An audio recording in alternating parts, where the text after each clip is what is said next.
Today we are insulating the room joists in the basement, and some of these joists had compromised insulation that were just enhancing, while others had absolutely zero insulation.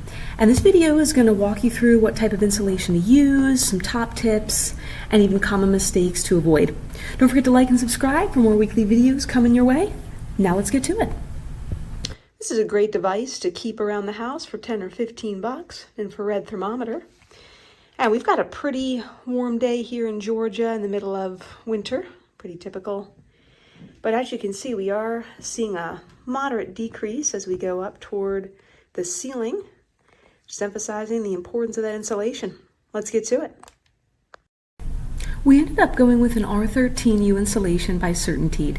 The U indicates unfaced, meaning there's no backing or vapor barrier. And this is ideal for basement ceilings where moisture control should be instead handled with a dehumidifier or from sealing your foundation rather than risking that condensation buildup. Remember that R value indicates the amount of insulation, with higher R values giving more insulation. We loved how lightweight it was and that it recovered its shape pretty quickly after unpacking. Most importantly, it's non-flammable to meet that building code. The insulation was super easy to slice through with a sharp box cutter, and we found it easiest to use a square and step on each side of it for those precision cuts. When taking measurements, we found it best to add about an extra ½ inch or even 1 full inch to both dimensions for that nice friction fit. And that's another advantage of the unfaced bats because you don't need any staples. Remember that joist spacing is typically standard with either 16 to 24 inches on center, so that means you'll get pretty efficient when cutting the insulation over and over again. For PPE, gloves, safety goggles, a mask, and long sleeves are a must to avoid skin irritation from the fiberglass. Haste got the best of me here, and I definitely regretted not wearing safety goggles. If you have any pets or kids, be sure to keep them out of the workspace as the loose fibers can spread.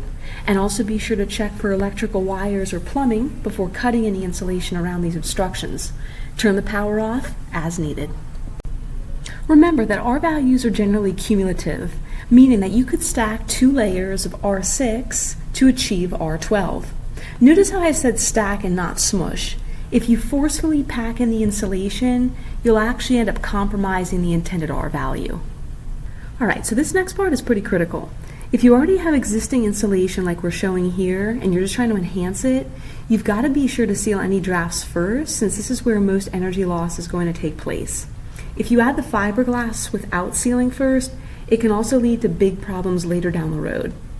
So how do you do this and how do you seal those drafty areas?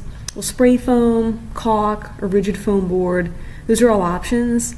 And if you spot any evidence of rodents while you're doing your inspection, stuff some steel wool into those small holes to deter any future activities. Unless, of course, you want some new roomies.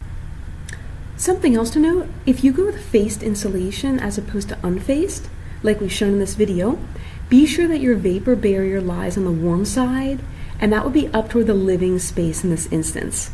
This is super important to get right to meet local code, especially if you plan to finish the ceiling later on. I hope some of these tips helped you guys with your DIY projects. Please be sure to like and subscribe for more weekly home tips and updates coming your way.